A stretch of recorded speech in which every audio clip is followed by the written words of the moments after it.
जय माता दी दोस्तों। ओम नमः शिवाय। आज हम सभी पौष मास की कृष्ण पक्ष की एकादशी की कथा सुनेंगे, जिसे सफला एकादशी भी कहा जाता है। आइए कथा को प्रारंभ करते हैं।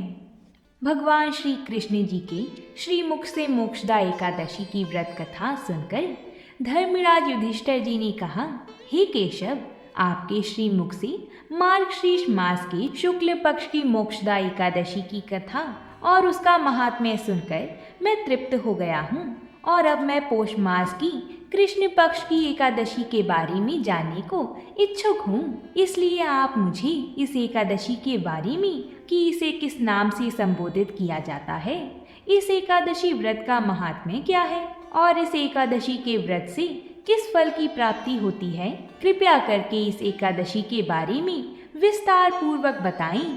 तब श्री कृष्ण जी बोले, हे पांडुपुत्र, पौष मास के कृष्ण पक्ष को आने वाली एकादशी को सफला एकादशी कहा जाता है, और इस एकादशी के देवता स्वयं श्री नारायण हैं। इसलिए इस एकादशी को विधिवत पूजन करने से सारी मनोकामनाएं पूरी होती हैं, जैसे कि ग्रहों में चंद्रमा, नागों में शेषनाग, पक्षियों में गरुड़, यज्ञों में अश्वमेघ और सारे देवताओं में भगवान श्री विष्णु जी श्रेष्ठ हैं। वैसे ही सभी प्रकार के व्रतों में एकादशी के व्रत को श्रेष्ठ माना गया है। जो मनुष्य पूरी श्रद्धा से एकादशी व्रत का अनुष्ठान करता है, वह हमेशा मेरे समीप रहता है। श्री कृष्ण ने आगे कहा कि मैं एकादशी व्रत के अलावा अधिक से अधिक दक्षिणा या पुण्य प्राप्त होने वाले यज्ञ से भी प्रसन्न नहीं होता हूँ। इसलिए इस एकादशी व्रत को पूरी श्रद्धा और विधिवत से करें। हे धर्मराज युधिष्ठिर, अब मैं तुम्हें इस सफला एकादशी व्रत कथा को सुनाने जा रहा हूँ। अंततः इसे तुम ध्यान पूर्वक सुनो। प्राचीन समय में चंपावती नगरी में महिष्मान नाम का एक राजा राज्य करता था। उसके 4 पुत्र थे।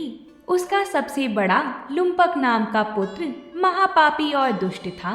वह हमेशा परस्त्री गमन में तथा वैश्यों के यहाँ जाकर अपने पिता का धन व्यर्थ किया करता था। देवता, ब्राह्मण, वैष्णवादि सुपुत्रों की निंदा करके वह अति प्रसन्न होता था।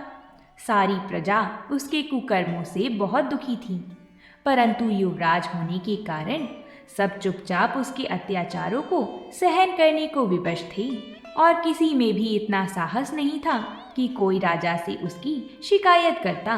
परंतु बुराई अधिक समय तक पर्दे में नहीं रहती। एक दिन राजा महिष्मान को लुम्पक के कुकर्मों का पता चल ही गया। तब राजा अत्यधिक क्रोधित हुआ और उसने लुम्पक को अपने राज्य से निकाल दिया। पिता द्वारा त्यागते ही लुम्पक को और सभी ने भी त्याग दिया। अब वह सोचने लगा कि मैं क्या करूं, कहाँ जाऊं। अंत में उसने रात्रि को पिता के राज्य में चोरी करने की ठानी। वह दिन में राज्य से बाहर रहने लगा और रात्रि को अपने पिता की नगरी में जाकर चोरी तथा अन्य बुरे कर्म करने लगा। रात में वह जाकर नगर के निवासियों को मारता तथा कष्ट देता। वन में वह निर्दोष पशु पक्षियों को मारकर उनका भक्षण किया करता था। किसी रात जब वह नगर में चोरी आदि करते पकड़ा भी जाता तो राजा के डर से पहरेदार उसे छोड़ देते थे। कहते हैं कि कभी कभी अनजाने में भी प्राणी ईश्वर की कृपा का पात्र बन जाता है। ऐसा ही कुछ लुम्पक के साथ भी हुआ। जिस वन में वह रहता था, वह वन भगवान को भी बहुत प्रिय था। उस वन में एक प्राचीन पीपल का वृक्ष था तथा उस वन को सभी लोग देवताओं का क्रीड़ा स्थल मानते थे। वन में उसी पीपल के वृक्ष के नीचे महापापी लुम्पक रहता था। कुछ दिन बाद पौष मास के कृष्ण पक्ष की दशमी के दिन वस्त्रहीन होने के कारण लुम्पक तेज ठंड से मूर्छित हो गया। ठंड के कारण वह रात को सो न सका और उसके हाथ पैर अकड़ गए। वह रात बड़ी कठिनता से बीती, किंतु सूर्य के उदय होने पर भी उसकी मूर्छा नहीं टूटी। वह ज्यों का त्यों पड़ा रहा। सफला एकादशी की दोपहर तक वह पापी मूर्छित ही पड़ा रहा। जब सूर्य के तपने से उसे कुछ गर्मी मिली, तब दोपहर में कहीं उसे होश आया और वह अपने स्थान से उठकर किसी प्रकार चलते हुए वन में भोजन की खोज में फिरने लगा। उस दिन वह शिकार करने में असमर्थ था। इसलिए पृथ्वी पर गिरे हुए फलों को ही लेकर पीपल के वृक्ष के नीचे गया। तब तक भगवान सूर्य अस्ताचल को प्रस्थान कर गए थे। भूखा होने के बाद भी वह उन फलों को न खा सका, क्योंकि कहाँ तो वह नित्य जीवों को मारकर उनका मांस खाता था और कहाँ फल। उसे फल खाना तनिक भी अच्छा नहीं लगा। अंततः उसने उन फलों को पीपल की जड़ के पास रख दिया और दुखी होकर बोला, हे ईश्वर, यह फल आपको ही अर्पण है, इन फलों से आप ही तृप्त हों। ऐसा कहकर वह रोने लगा और रात को उसे नींद नहीं आई।